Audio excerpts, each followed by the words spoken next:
आज दिल्ली के constitution club में एक बड़ी बैठक हुई। ये बैठक थी विपक्ष के इंडिया ब्लॉक। 2 साल के बाद ये बैठक हो रही थी और इसीलिए सबको उम्मीद थी कि शायद कुछ नया होगा।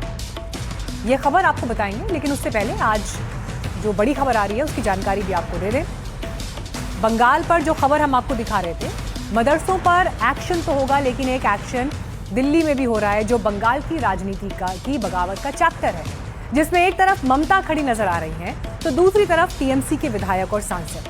पहले विधायकों ने अलग होकर बागी गुट बनाया था, लेकिन अब खबर है कि 20 सांसद अलग होकर खुद को असली टीएमसी बता रहे हैं। सवाल है कि क्या ममता अपनी पार्टी को बगावत के इस बवंडर से बचा पाएंगे?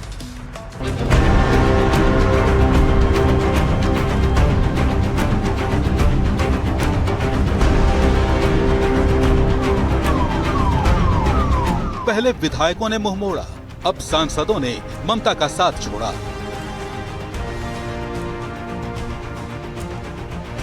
कोलकाता से दिल्ली तक तृणमूल में क्यों मची है भागम भाग? क्या ममता बनर्जी के हाथों से फिसलती जा रही है तृणमूल कांग्रेस?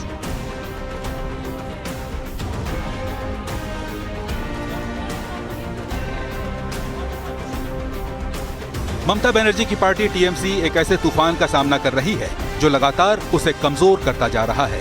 पहले विधायकों ने टीएमसी के फैसले के खिलाफ जाकर अलग गुट बनाया और अब नंबर 20 सांसदों का है। पहले तो काकोली घोष दस्तीदार ने खुद को पार्टी से अलग किया था और अब टीएमसी के वरिष्ठ राज्यसभा सांसद सुखेंदु शेखर रॉय ने संसद और पार्टी सदस्यता से इस्तीफा दे दिया है, जो ममता के लिए बड़ा झटका माना जा रहा है। पार्टी तो यही होना था, यही हुआ है, यही होने वाले हैं। ये पार्टी सभी जानते थे पावर में जिस दिन नहीं रहेगी उसी दिन टूट जाएगी, तो टूट गया, टूटेगा। कौन मानने वाला है? आज क्षमता में नहीं है तो कौन मानने वाला है आज ममता को या अभिषेक को? सवाल उठ रहे हैं कि क्या ममता के हाथ से कोलकाता के बाद दिल्ली भी गई? तो इसका जवाब इन तस्वीरों में है। टीएमसी में मची उठापटक के बीच आज 11 सांसदों ने केंद्रीय मंत्री भूपेंद्र यादव के आवास पर उनसे मुलाकात की, जिसमें खुद सुखेंदु शेखर रॉय, शताब्दी रॉय, काकोली घोष, अबू ताहिर, खलीलुर रहमान, असित मल, अरूप चक्रवर्ती, कालीपद सोरेन, शर्मिला सरकार, जगदीश बसुनिया, प्रसून बनर्जी शामिल रहे। खास बात यह रही कि इस मौके पर बंगाल के मुख्यमंत्री शुभेंदु अधिकारी भी मौजूद थे। हालांकि टीएमसी दावा कर रही है कि बगावत का पार्टी पर कोई असर नहीं होगा, क्योंकि टीएमसी के 2 ही आधार हैं, जनता और ममता। एमपी हो या एमएलए हो, ये तृणमूल कांग्रेस से दीदी का सिंबल लेकर 2 दिन पहले दीदी दीदी दीदी दीदी, आज क्या एनडीए के साथ मैं सुन रहा हूं, तो ये क्या पॉलिटिक्स हुआ? फिर अभी थोड़ा बहुत इलेक्शन इधर उधर हो गया तो आज दूसरा घर, इसका कोई क्रेडिबिलिटी होता है? ये पब्लिक ठीक से नहीं लेता। ये विधायकों की तरह टीएमसी सांसद भी अपना अलग गुट बनाने की तैयारी में हैं।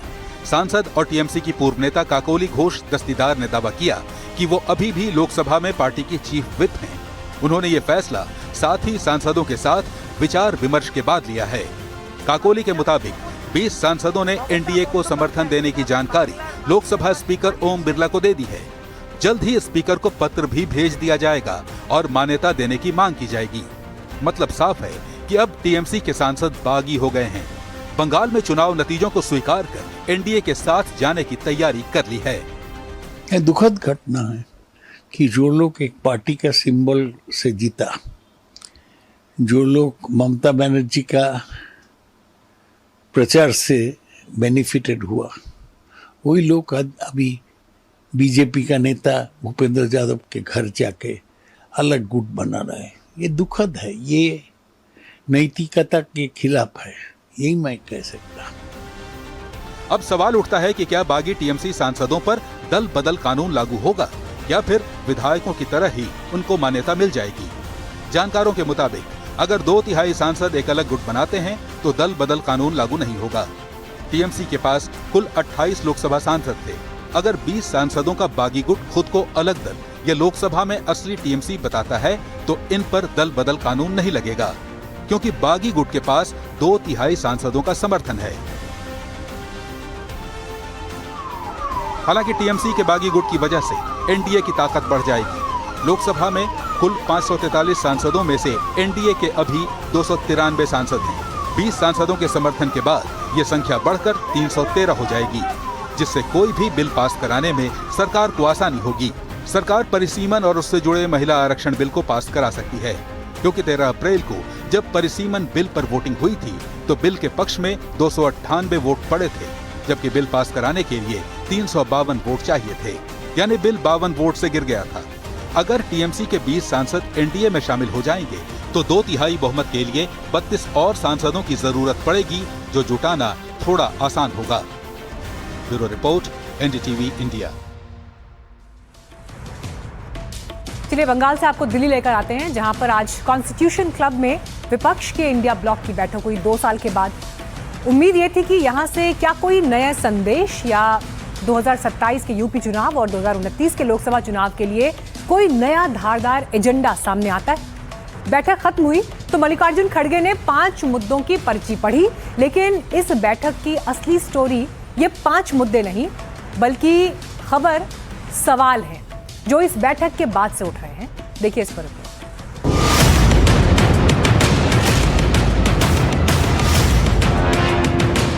इंडिया ब्लॉक की पिछली बैठक 1 जून 2024 को हुई थी। इसके 2 साल और 7 दिन गुजरने के बाद दिल्ली के कॉन्स्टिट्यूशन क्लब में गठबंधन के दिग्गजों का पुनर्मिलन हुआ। 23 दल जुटे, नेताओं ने हाथ मिलाए। बैठक शुरू हुई तो लगा कि विपक्ष 1 नेशन 1 इलेक्शन पर मोदी सरकार के स्टैंड का काउंटर प्लान तैयार करेगा, परिसीमन पर हमले की रूपरेखा बनाएगा। लेकिन जैसे ही मल्लिकार्जुन खड़गे ने माइक संभाला, साफ हो गया कि विपक्षी राजनीति की सुई आज भी वहीं अटकी है जहां 737 दिन पहले अटकी थी। इंडिया ब्लॉक की बैठक में जिन 5 मुद्दों पर सहमति बनी है वो देखिए। वोटर लिस्ट के एसआईआर और चुनाव में धांधली पर चीफ जस्टिस को लेटर लिखना है। नीट पेपर लीक और सीबीएसई मामले पर शिक्षा मंत्री धर्मेंद्र प्रधान के इस्तीफे की मांग करनी है। महंगाई, बेरोजगारी और अर्थव्यवस्था के मुद्दे पर देश भर में आंदोलन करना है। हर 2 महीने में इंडिया ब्लॉक की बैठक करनी है। अगली बैठक 8 अगस्त को हैदराबाद में है। मानसून सत्र के दौरान संसद में रोजाना इंडिया ब्लॉक की बैठक की जाएगी। यानी 5 बिंदुओं के सहमति पत्र के आखिरी 2 बिंदु अगली बैठकों की रूपरेखा में खर्च हो गए। और पहले मुद्दे पर आज भी वही वोट चोरी है, जिसका गाना इंडिया ब्लॉक और खास तौर पर कांग्रेस के नेता महाराष्ट्र चुनाव के बाद यानी साल 2024 से ही गाते आ रहे हैं। 5 पॉइंट पे आज सहमति जताई है और इनके लिए, इन मुद्दों पर हम डट के काम करेंगे, लड़ेंगे और आगे बढ़ेंगे। पहला पॉइंट है, it was agreed to send a letter to chief justice of India on SIR, vote loot and stealing elections. The letter to be delivered to the Chief Justice of India very soon. विपक्ष भले ही 5 मुद्दों पर सहमति का ढोल पीट रहा हो, लेकिन पर्दे के पीछे की कड़वी हकीकत ये है कि इस कुनबे के 2 सबसे मजबूत स्तंभ दूर हो चुके हैं। पंजाब की सत्ता संभालने वाली आम आदमी पार्टी और दक्षिण में इंडिया ब्लॉक के सबसे बड़े सहयोगी रहे डीएमके के नेता बैठक से नदारद रहे।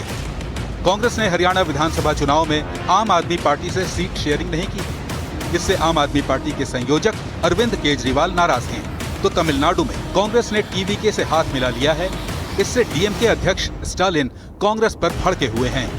इन दोनों दलों की नाराजगी और इंडिया ब्लॉक की बैठक से इनकी गैर मौजूदगी पर कांग्रेस को जवाब देते नहीं बन रहा। कह रही है कि ये दोनों पार्टियां तो पहले की हर बैठक में आती रही हैं। हमेशा वो लोग भी देखिए, हमेशा वो लोग भी सीरियसली लिए सारे ही पार्टीज में, सारे मीटिंग्स में, बैंगलोर में हुए, पटना में हुए, मुंबई में हुए, दिल्ली में हुए, सारे मीटिंग्स में वो लोग आए।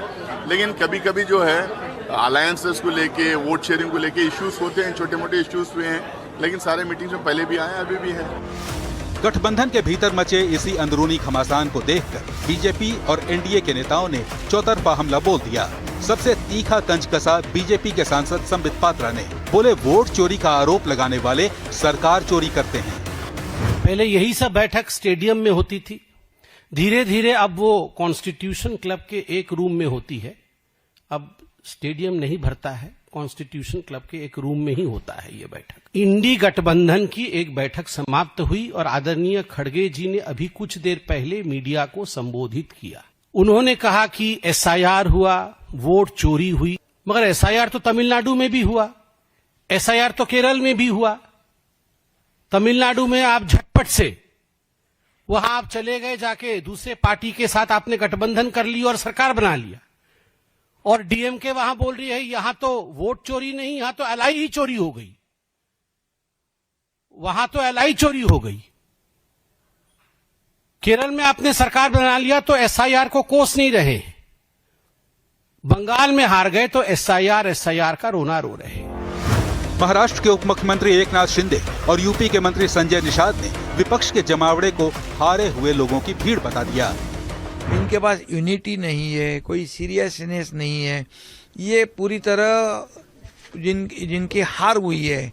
आप पार्टी भी नहीं थी, डीएमके भी नहीं थे और टीवीके भी नहीं थे।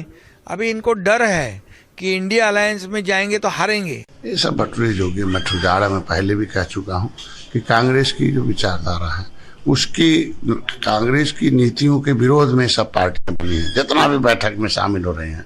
तो जब अंदर से एक दूसरे के खून के प्यासे हैं।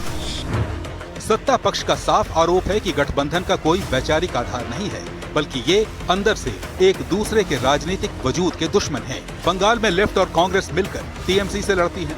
केरल में कांग्रेस की अगुवाई वाली यूडीएफ और लेफ्ट की अगुवाई वाली एलडीएफ एक दूसरे के खिलाफ खड़ी होती हैं। पंजाब में आम आदमी पार्टी और कांग्रेस की एक दूसरे से कट्टर दुश्मनी है। इस अंतर विरोध के बावजूद आरजेडी नेता तेजस्वी यादव अभी भी फ्रंट फुट पर खेलने का दावा कर रहे हैं। 5 मुद्दों पर जो है समिति जो जताई गई है और अब लोग सब लोग साथ पहले से कह रहे बैलेट में चुनाव होगा तो बीजेपी कहीं टिकने वाली नहीं। 2 साल के बाद हुई इंडिया ब्लॉक की बैठक ने ये तो साबित कर दिया कि मोदी विरोध के नाम पर विपक्ष अब भी एक साथ बैठ सकता है। लेकिन केजरीवाल और स्टालिन की गैर मौजूदगी ने एकता की मजबूती की असली तस्वीर भी दिखा दी। अगली बैठक अगस्त में हैदराबाद में होगी। सवाल ये है कि तब तक विपक्ष की रणनीति आगे बढ़ती है या जहां की तहां अटकी रहती है।